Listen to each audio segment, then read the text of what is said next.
Hello and welcome to an album a day, day 301, going through my vinyl collections one at a time. I was looking through my list and I was thinking about one that I had, but I didn't think I had covered. And I had gone through all of the treasure trove albums that I got from Mark Roback, but I was thinking that there was one I didn't remember talking about on the show. And I looked, and sure enough, I hadn't copied it over to my daily video list from my main album list. So I missed it. And I'm sorry, but I'm going to bring it to you today. This one's an interesting one, though, because it is a 3 album set, and it does get a little bit challenging when thinking about how to store a 3 album set the way that I store my records, because you can have two and you have one in the front, then you have the jacket, and then you have the one in the back. They're isolated from each other. You don't have to worry about them cracking against each other. They're each in an individual protective sleeve, so they're not going to scratch. That's fine. But it does get a little bit tricky on how to handle 3, and that's what we're going to talk about today, along with this wonderful collection from 1980, which, I mean, obviously it's a cash grab by rights holders and things like that, because it's all older stuff. But we're talking about Past, Present, and Future, the trilogy by Frank Sinatra, the crooner himself. You guys, this is a really, really cool collection, I have to say. Beautifully packaged, but for a record collector who doesn't like to just put their albums on a shelf, does add a little bit of a challenge. So I'm going to show you the first vinyl, because I had that in the front. It's really nice. It's upside down. Really nice, though. I like that label. I like that you get a little bit of a picture of Frank. You get the gold, the red, and the black. It looks royal. You get that little well, it looks like a sideways bed for a dog. But apart from that, no, it's really cool. I think it's kind of an elegant label. So I'm a fan of that for sure. So that goes in the front here. And then in the back, we have the 3rd album. So here's how I think we should do this. So I'll pull that out. So then we have album number 3. And I'm going to set that aside. These are all pristine, absolute pristine condition, by the way. So, same thing, because they look the same. I mean, it's nice to have something uniform, but it would be also nice to have like an identifier so you know which album you're grabbing without having to search the label for the album number, because they're in different spots. But then again, if they did it, like let's say they color coded it, so you got red, green, and blue, well, you still don't know which one's first. You don't know which one you're looking for unless you have some kind of key to match it up to. So there's that to deal with. Now, this does come apart a little bit at the bottom. We do have this, but other than that, it's in excellent condition. So when we open it up, slide this out. So nice thick cover. And I've got all the innards here. So I put this on the top, so that goes in front of the booklet. So there we have album number 2. Again, all 3 of these albums, it's like they've never been touched by humans. So you get an individual jacket for each one, which is nice, but I don't keep them in here because, again, I don't want to ruin them. I don't want the album to eventually cut through the bottom, because these are in just excellent condition. So there's the first one. Here we have the second one. I don't know, Frank doesn't look very jolly here. But that's okay. He kind of looks a little bit like Groot on one side, like he's slowly turning into Groot, which probably not a way you want to go. Although he might get more likes in the current day. So there's those 3. So what you would get is basically these 3 go in the main box, slide out, and there you go. But because I want to keep things a little better preserved, we're not going to do that. But see, that's why the bottom rips, because that's a lot of weight. You've got, I mean, these are nice thick covers right here. Then you've got the album, weight of 3 vinyls inside of that. So it has to have some pretty serious reinforcement at the bottom if you're going to do it that way. And because it's, it's a fold over that's glued, that's going to come apart at some point, which is, again, why I store everything separately. Now, keeping these covers inside of that jacket will help keep its shape a little bit so that it doesn't get crushed with the vinyls, and then you've got the one vinyl inside. So you're keeping the integrity of the shape shape, not putting too much weight in it, and it helps preserve it a little bit more. I'm making all of this up. This is just how I do it.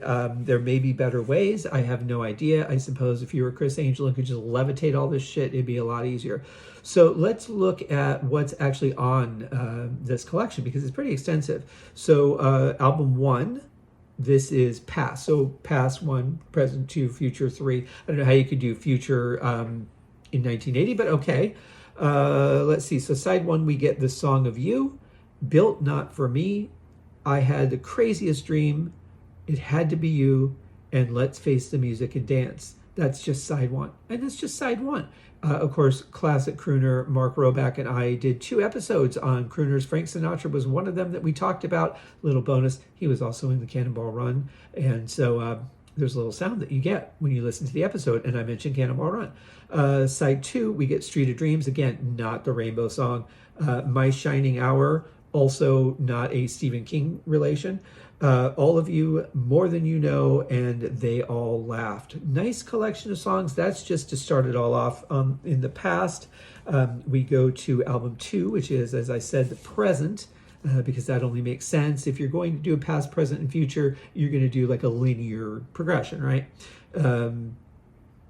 This one's a little bit blurrier and slightly harder to read. It wasn't pressed quite as well, but that's okay. It's also part of color, I think, because they're doing like a white font, but it's bluish inside, and the back of this is a very, very dark blue. So it's a little bit tinted and a little bit harder to read, whereas 1 and 3 are not like that. So obviously they're trying to color scheme a little bit. It's really kind of unnecessary because it doesn't really relate to anything. But here's what we get. Side 3, as they label it, is You and Me, We Wanted It All, Just the Way You Are, the Billy Joel song, Something by George Harrison and the Beatles. I mean, untouchable song. That's to me, one of the greatest songs of all time. We get MacArthur Park from Jimmy Webb, Theme from New York, New York. And then side 2, we get Summer Me, Winter Me. We get Song Sung Blue. And then we get For the Good Times, Love Me Tender, the classic Elvis hit. And then That's What God Looks Like. Okay.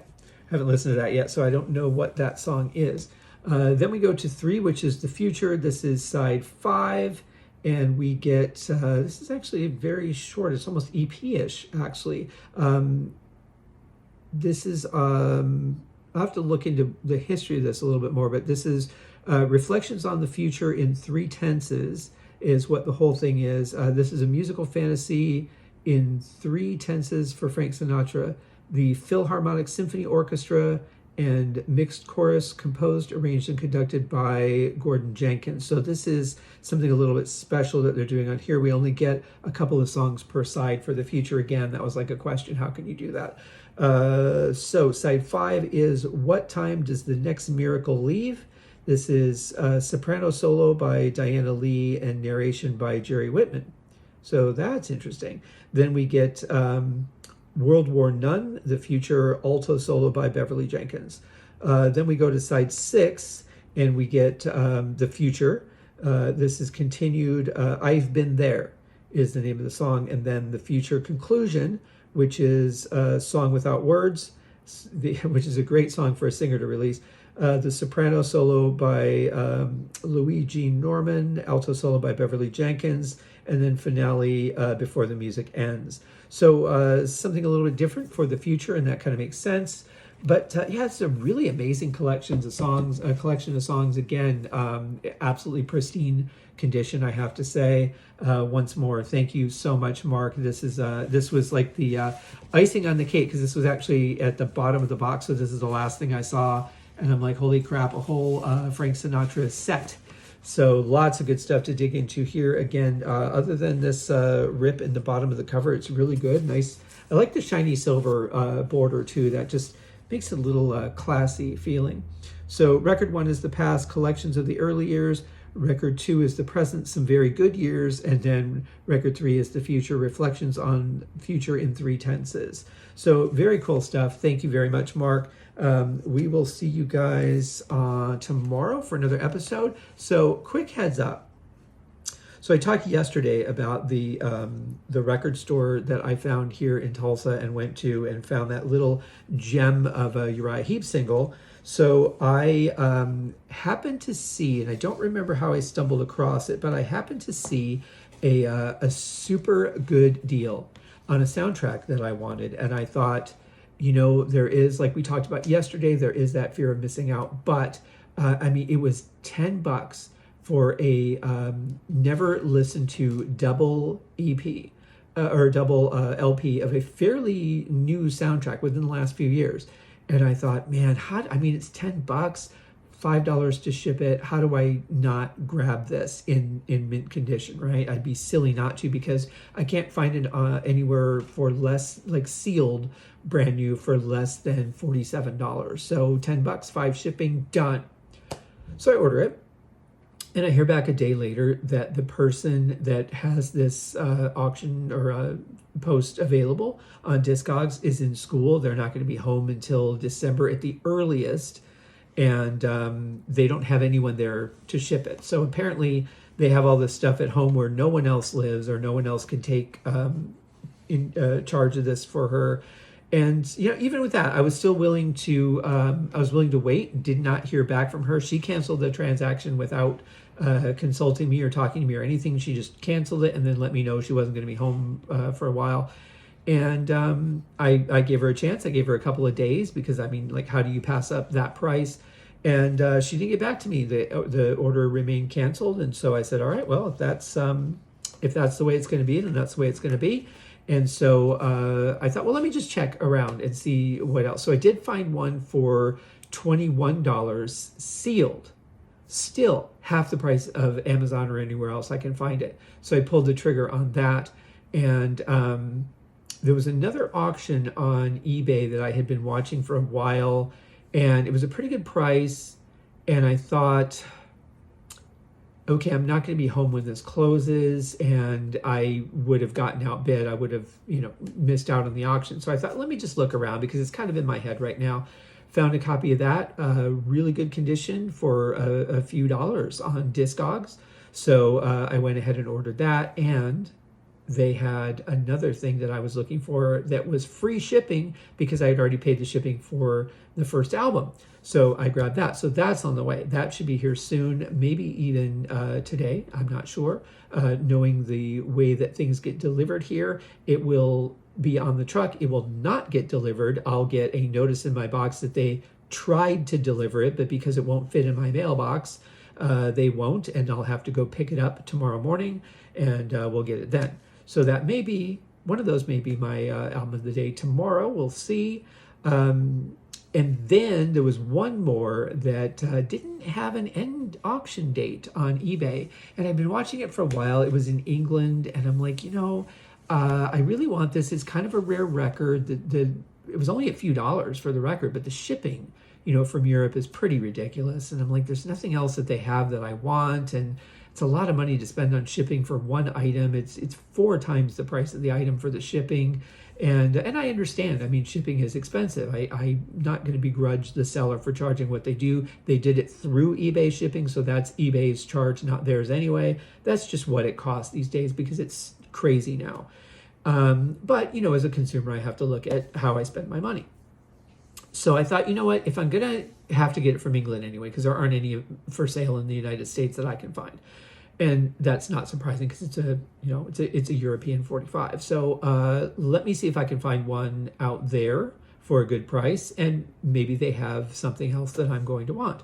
So I did find one in near mint condition with a picture sleeve at near mint condition, and it was right around the same price as the one from eBay. The shipping was a little bit lower, which was nice. But while I was searching their catalog of what they have available, because I always want to do that, you always want to maximize your shipping. Maybe you'll find something that you didn't think you wanted, or maybe they'll have something on your list. You never know. It's kind of silly to pay the same person shipping twice, right?